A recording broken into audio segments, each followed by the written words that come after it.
Donc c'est moi le chef, c'est moi qui gagne plus que toi, c'est moi qui ai ça. C'est ça l'Africain, c'est ça la mentalité de l'Africain. Voilà pourquoi beaucoup de chefs d'État sont restés à la tête de plusieurs pays parce qu'ils ont été entourés de lèche-cul, des gens qui leur encourageaient dans leurs bêtises, des gens qui leur encourageaient dans leurs initiatives maléfiques.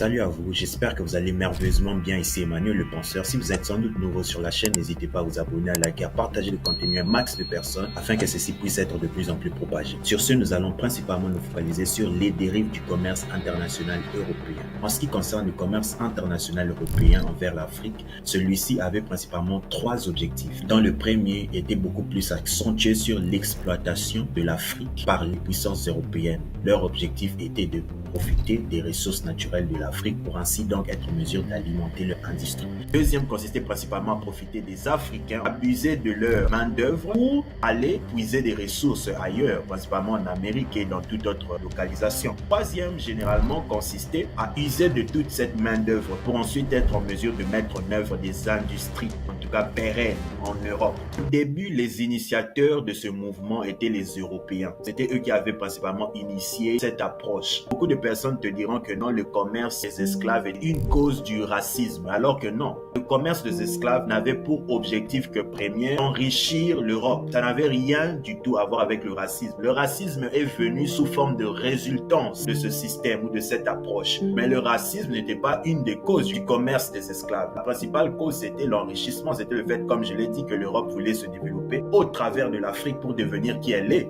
aujourd'hui. Et la deuxième cause était principalement le manque de main-d'œuvre. Partant du fait qu'à l'époque, les Européens n'avaient pas une population assez grande, du coup, se sont fixés comme objectif celui de puiser en Afrique, parce que là-bas, en Afrique, il y avait quand même une population assez grande. Il y avait aussi des gens qui, en tout cas, matchaient les caractéristiques, physiquement parlant, nécessaires pour, en tout cas, aider les Européens sur cet aspect-là. Et du coup, les Européens, qu'est-ce qu'ils se sont dit? Ils se sont dit que non, on va du coup aller en Afrique, exploiter une quasi-quantité de ces personnes à travers des navires pour s'en servir d'eux comme une main-d'œuvre pour aller puiser des ressources en Amérique principalement. D'où il s'avérait qu'il y avait une réserve d'or qui avait été découverte et une réserve d'argent. C'était ça la principale cause du commerce international. Rien d'autre que ça. Les Européens, une fois arrivés en Amérique, se sont rendus compte qu'il y avait un groupe de personnes indigènes qui vivaient déjà là-bas. Et ces personnes, c'était des Indiens. Voilà pourquoi de base, vous avez tendance à entendre des gens qui vous disent que non, l'Amérique appartient principalement aux Indiens. Mais ouais, c'est parce que c'était eux qui étaient les premiers habitants qui occupaient premièrement le territoire en question. Lorsque les Européens ont constaté qu'il y avait déjà ce groupe de personnes qui vivaient, les Européens avaient pour objectif de les convaincre,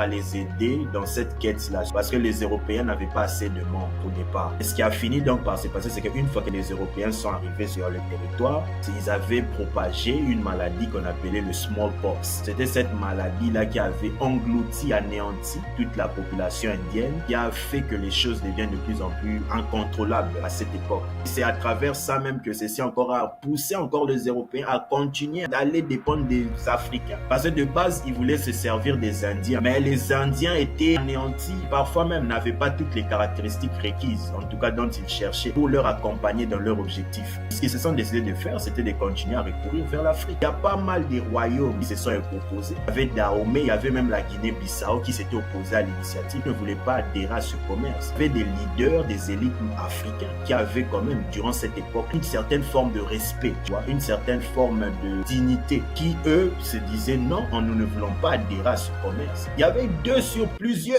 Ce que les Européens ont donc décidé de faire dès lors qu'ils trouvaient que ces leaders devenaient de plus en plus résistants vis-à-vis de leurs propositions, ils ont décidé de sponsoriser des personnes qui étaient donc leurs frères, des Noirs qui les ressemblaient, pour que ces Noirs puissent leur faire tomber. Et c'est ce qu'on voit aujourd'hui, même dans les politiques, les gouvernements de plusieurs pays, c'est à peu près la même tactique qu'ils utilisent et qu'ils ont utilisé dans le passé. C'est qu'ils ont essayé de toute leur force de sponsoriser des personnes qui entouraient ces chefs d'État parce que ce n'était que eux qui pouvaient leur faire descendre. Donc, ils ont utilisé la même tactique pour que les Européens puissent prendre le pouvoir, qu'ils puissent poursuivre leur mission, celui de vendre de plus en plus de Noirs. C'était ça la réalité. Et néanmoins, ça n'a pas abouti. Pour te dire que dans certaines régions d'Afrique, il y avait des gens qui avaient encore une certaine dignité. Malheureusement, comme vous le savez, la mauvaise nouvelle était que sur les 2, 3, 4 royaumes ou 4 autres peuples qui s'étaient décidés de s'opposer face à cela, il y avait quand même une panoplie d'autres peuples, des Noirs, qui avaient accepté malheureusement de dealer avec les navires qui vendaient les nègres. Ceci a malheureusement obligé ceux qui résistaient ou qui étaient contre ce commerce d'y finir par céder, partant du fait que c'était que 4 sur plusieurs, peut-être sur une cinquantaine d'autres peuples qui avaient déjà accepté. Donc vous n'êtes que 4 à rivaliser contre une panoplie de gens, vous allez finir par céder, ou même si vous résistez, à la longue ça ne va pas marcher. Ça aurait été mieux si c'était une majorité d'Africains ou des Noirs qui s'étaient farouchement opposés face à cela. Mais partant du fait qu'il n'y avait qu'une infime partie de personnes qui exprimaient en tout cas une certaine forme de résistance face à cela, ceci n'a pas pu ramener une quelconque forme d'impact à la longue, car ils étaient minoritaires. C'est ça qui est la réalité. C'est d'une part navrant de le dire, mais ces commerces ont pu réussir tout simplement parce qu'il y avait un groupe de Noirs qui étaient des lâches.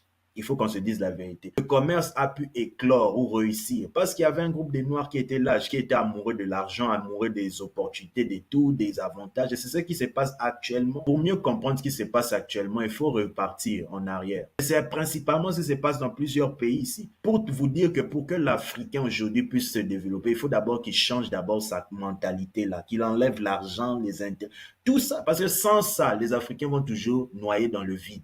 C'est ça qui est la réalité. Vous pouvez emmener tout type d'initiative, mais s'il y a toujours une certaine partie des personnes qui se comportent de la sorte à la tête de nos pays, rien ne va changer. On vivra presque les mêmes histoires, les mêmes revers. C'est ça.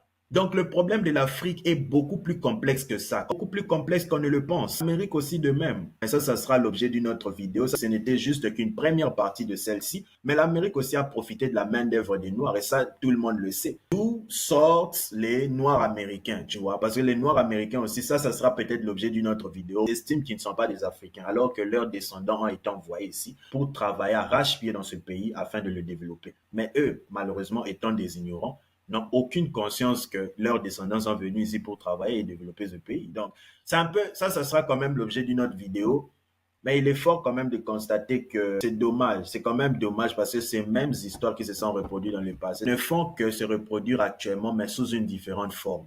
Tu vois. Donc, pour que l'Afrique puisse se développer, comme pas mal de personnes le disent, il faut que la mentalité de l'Africain lambda puisse changer. C'est ça. Parce que tant que sa mentalité sera toujours axée sur l'argent, le gain, toutes ces choses, le pouvoir, l'Afrique n'ira jamais loin. Parce que généralement parlant, il faut qu'on se dise la vérité, beaucoup d'Africains sont portés par le besoin de dominer sur tout le monde. Ils veulent être des rois, comme dans les royaumes. Ils veulent être ceux-là qui vont dominer seuls.